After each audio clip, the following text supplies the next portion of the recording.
untuk bisa lulus tepat waktu bukan hanya pada persiapan materi semata, tetapi juga bagaimana kita disiplin waktu, bagaimana disiplin kita bisa menjaga disiplin kuliah, hindari tidak masuk kelas sebisa mungkin ya, kecuali dalam kondisi kita sakit yang sakit parah dan sebagainya.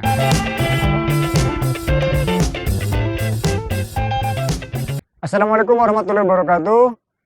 Sore hari ini kita akan membahas bagaimana kita sebagai mahasiswa bisa lulus tepat waktu dengan hasil yang memuaskan. Nah, saya akan sharing pengalaman saya bagaimana dulu ketika kuliah S1, S2 maupun S3 saya bisa lulus lebih cepat dan mendapatkan nilai yang memuaskan atau cum laude. Pertama, ya kita harus ingat bahwa semua mahasiswa saya kira ketika mau masuk kuliah atau ketika mendaftar untuk kuliah, semuanya punya motivasi dan tujuan yang sama, yaitu ingin sukses baik dalam proses perkuliahan, baik untuk memperoleh ilmu maupun ketika lulus kuliah. Nah, tetapi pada perjalanannya, pada kenyataannya banyak mahasiswa yang kemudian ketika di tengah jalan dalam proses perkuliahan kemudian abai dengan tujuan atau motivasi awal ketika masuk kuliah. Nah, sebagian dari mahasiswa ada yang karena kesibukannya di organisasi atau kesibukannya di ada mungkin yang bekerja dan sebagainya, sehingga kemudian mereka tidak masuk kelas, ada yang tidak ikut UTS, tidak ikut UAS dan lain sebagainya. Mereka baru menyesal ketika sudah 5 tahun atau 6 tahun kuliah di masa-masa akhir. Sehingga banyak yang kemudian mendatangi dosen-dosen meminta nilai dan lain sebagainya. Nah, ini cara-cara yang kurang baik, proses yang kurang baik. Jadi seharusnya dari semester awal kita sudah harus melakukan semuanya dengan matang. Nah, apa yang dulu saya lakukan ketika kuliah? Yang pertama, yang saya ingat bahwa ketika saya kuliah, walaupun saat itu jurusan bahasa Inggris adalah bukan pilihan utama saya, tetapi saya selalu berpikir bahwa saya harus kuliah secara maksimal, belajar maksimal, apapun jurusannya. Nah, yang saya lakukan adalah saya tidak pernah alpa atau tidak hadir di dalam kelas, di dalam perkuliahan selama tidak ada halangan yang betul-betul sangat urgen seperti sakit dan sebagainya. Bahkan ketika sakit pun, kalau itu hanya sakit biasa, saya pastikan saya masuk kelas. Seingat saya dalam satu semester paling banyak saya tidak masuk satu mata kuliah itu 1 kali ketidakhadiran.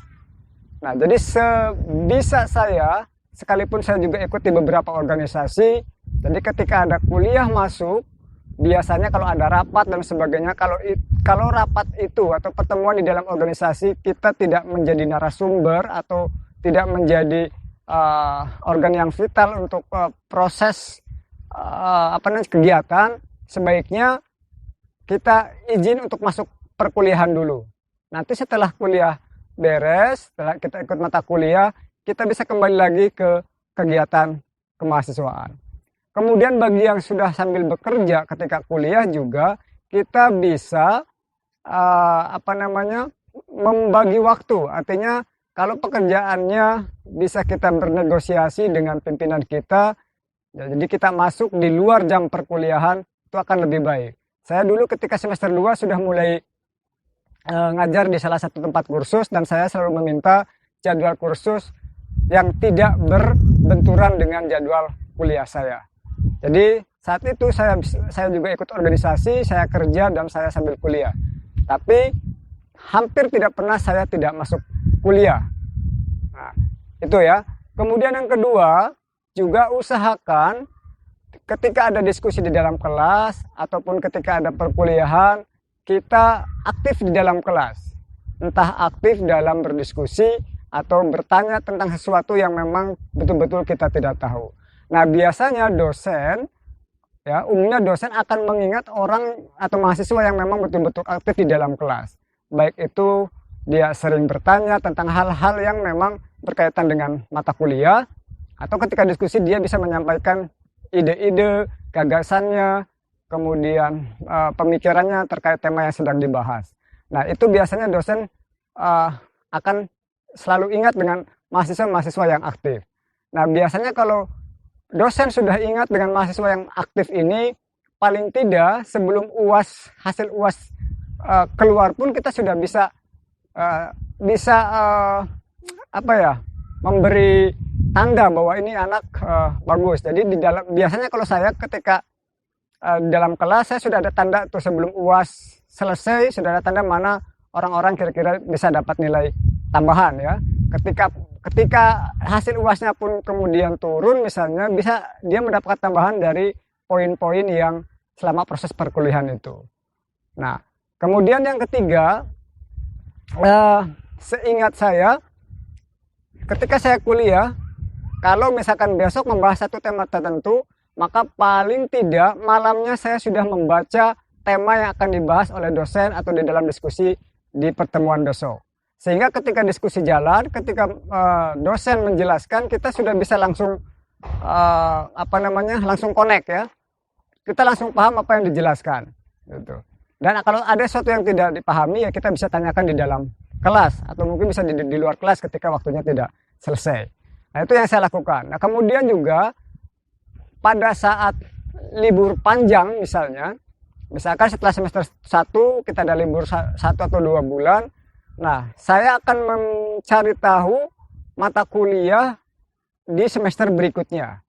Maka sepanjang liburan 1-2 bulan itu saya akan baca tuh semua materi yang akan dibahas di semester berikutnya. Sehingga ketika nanti pas masuk kuliah, kita tidak akan terlalu berat menjalani semua proses atau materi perkuliahan. Karena kita sudah baca sebelumnya, kita hanya tinggal merefresh saja, membaca ulang atau belajar ulang tentang apa yang sudah kita bahas, kita pelajari di saat-saat libur tadi. Nah, ketika kemudian ada tugas, maka kita lakukan dengan maksimal. Hindari plagiarisme. Karena bagi dosen-dosen yang betul-betul menganggap bahwa plagiarisme adalah suatu yang kesalahan yang fatal, dengan dia mengecek satu persatu dari setiap makalah dari mahasiswanya, nah itu akan menjadi presiden yang buruk untuk si mahasiswa. Nah, jadi kalau kalian membuat makalah, baik itu makalah pribadi atau kelompok, hindari plagiarisme. Kalaupun kalian mau mengutip dari salah satu atau beberapa sumber, ya kalian sebutkan sumber itu dalam bentuk footnote, endnote, ataupun body note untuk menghindari plagiarisme. Tuh. Nah, kemudian juga mahasiswa sekarang dengan mahasiswa dulu mungkin dalam beberapa hal ada perbedaan ya. Mahasiswa yang dulu ke dosen apapun dari suku apapun, kita betul-betul takzim ya kepada guru, kepada dosen. Artinya ketika kita bertanya baik dalam kelas maupun di luar kelas, ketika kita berkomunikasi, berinteraksi dengan dosen, betul-betul sikap hormat kita itu tampak ya. Artinya itu bagian bagaimana kesantunan kita terhadap dosen ya. Nah, saat ini kadang-kadang ada beberapa mahasiswa yang kurang santun terhadap dosennya. Ketika misalkan dosen memberi nilai kurang baik atau kurang bagus, ya dengan SMS yang kurang santun. Nah, kemudian juga ketika mau bimbingan dan sebagainya, nah, kadang-kadang tanpa salam, dia langsung menanyakan bla bla bla bla bla. Padahal ada etika bagaimana cara mahasiswa berinteraksi dengan dosen, baik interaksi langsung maupun lewat SMS, lewat telepon maupun lewat WA. Nah, hal-hal yang seperti itu yang kadang-kadang kita abai. Nah, artinya bahwa selain mempersiapkan diri dalam materi perkuliahan, kita juga aktif di dalam kelas, kemudian kita juga memaksimalkan waktu untuk belajar. Nah, kita juga harus tahu bagaimana etika seorang mahasiswa terhadap dosen ya. Dosen akan lebih menghargai akan lebih bersikap baik, akan lebih bersikap santun terhadap mahasiswa yang juga bersikap santun, baik dalam ucapan maupun dalam tindakan. Jadi menurut saya untuk bisa lulus tepat waktu bukan hanya pada persiapan materi semata, tetapi juga bagaimana kita disiplin waktu, bagaimana disiplin kita bisa menjaga disiplin kuliah, hindari tidak masuk kelas sebisa mungkin ya, kecuali dalam kondisi kita sakit yang sakit parah dan sebagainya. Nah kemudian kalau kita mendapatkan IP yang cukup untuk bisa membuat kita nabung di semester berikutnya, ya kita ambil mata kuliah di semester atas ya, supaya nanti ketika di akhir semester kita tidak punya banyak beban mata kuliah, sehingga konsentrasi kita bisa untuk proposal penelitian atau proposal skripsi. Nah dulu ketika saya kuliah biasanya setiap semester kalau sudah mendapat IP di semester berikutnya saya coba tabung satu mata kuliah ya, sehingga ketika semester akhir saya hanya tinggal 2 mata kuliah. Dan itu akan mempermudah kita sehingga kita punya banyak waktu untuk bisa membuat proposal skripsi. Jadi nanti kemudian ketika ada nilai yang tidak keluar dari salah satu dosen atau salah satu mata kuliah, nah coba kita komunikasikan dengan dosen tersebut atau dengan jurusan. Nah barangkali mungkin ada memang 1-2 dosen yang tidak menyerahkan nilai tepat waktu. Biasanya dia mungkin agak terlambat beberapa minggu atau beberapa bulan. Nah kita komunikasikan dengan dosen tersebut atau dengan jurusan. Ya mungkin juga tidak keluarnya nilai kita adalah karena kesalahan kita sendiri. Mungkin kita ada satu tugas yang belum selesai, atau ada mata kuliah tertentu, ada UAS atau UTS yang belum kita ikuti, atau mungkin kita sudah mengikuti tapi kemudian tugas kita terselip dan tidak ditemukan oleh si dosen misalkan, atau kita sempat email tapi kemudian email itu tidak masuk ke email si dosen. Jadi berbagai kemungkinan bisa terjadi. Jadi itu harus dikomunikasikan. Ketika misalkan teman-teman kita yang lain nilainya keluar, sementara kita sendiri atau kita dan beberapa orang tidak keluar, kita langsung bisa tanyakan itu ya dengan etika yang santun tadi kepada dosen yang bersangkutan. Ada apa? Ada masalah apa misalkan dengan kita? Apakah kita tidak melakukan atau tidak mengerjakan tugas dosen tersebut atau tidak gitu. Nah, selain itu kemudian, ketika kita sudah punya cukup persyaratan untuk bisa mengajukan proposal, misalkan di semester 7 secara IPK maupun jumlah mata kuliah yang sudah kita ambil, SKS yang sudah kita ambil sudah mencukupi untuk kita bisa mengajukan sidang kompre atau sidang seminar proposal. Nah kita lakukan itu, jadi kita maksimalkan waktu untuk bisa lulus tepat waktu. Jadi kalau kita sudah memenuhi persyaratan untuk bisa mengajukan proposal, ya coba kita ajukan proposal atau ajukan judul dulu kepada pembimbing akademik kita, kemudian ke jurusan. Nah kalau sudah di ACC segera kemudian proposal itu dibuat. Nah, setelah selesai proposal dibuat, kita ajukan ke jurusan, nanti jurusan juga akan membuatkan SK penguji proposal. Nah dulu ketika saya kuliah S1, seingat saya sebelum saya kukerta sudah diperbolehkan untuk sidang proposal karena SK saya sudah selesai, sudah memenuhi persyaratan. Nah kemudian saya sudah bisa di sidang proposal sebelum kukerta. Nah ketika kukerta saya sambil menyusun skripsi. Nah ketika kukerta selesai, kemudian skripsi saya sudah selesai, bimbingan juga sudah selesai, kemudian diajukan ke sidang ujian skripsi atau sidang munakosa, sehingga bisa tepat waktu lulus lebih cepat dari kawan-kawan kita seangkatan yang lain. Seingat saya dulu ketika saya wisuda, yang ikut wisuda tepat waktu hanya ada 3-4 orang dari jurusan saya. Nah, artinya bahwa sebenarnya kita bisa lulus tepat waktu tanpa kendala asal kita mau disiplin membagi waktu kita untuk kegiatan organisasi, untuk kegiatan pribadi, dan tentu utamanya untuk perkuliahan. Nah, itu barangkali tips-tipsnya. Semoga ini bermanfaat.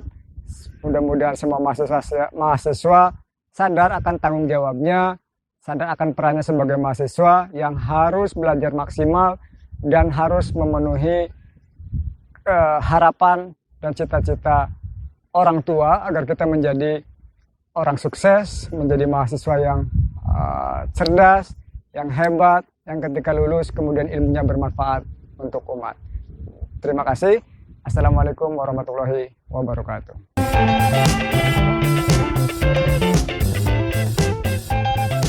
Halo sahabat Ari, saatnya kita berbagi giveaway untuk pemenang kelima, untuk 2 orang yang akan mendapatkan hadiah khusus gratis di sekretariat AI selama 3 hari.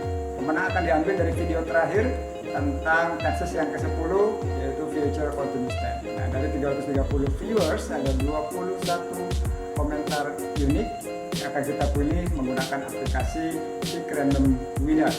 Baik, kita lihat siapa 2 orang pemenang kali ini. Oke, kita lihat pemenangnya adalah selamat kepada Zakia Fadla untuk pemenang ke-9 giveaway kursus gratis selama 3 hari di sekretariat AI. Baik, untuk pemenang berikutnya, pemenang yang ke-10, kita lihat siapa yang berhasil mendapatkan giveaway yang ke-10. Ya, selamat kepada Revi Trip Rizali, pemenang ke-10 giveaway kursus gratis selama 3 hari di sekretariat AHI. Jangan lupa untuk grand prize riset bareng bersama AHI di video yang nanti akan tampil.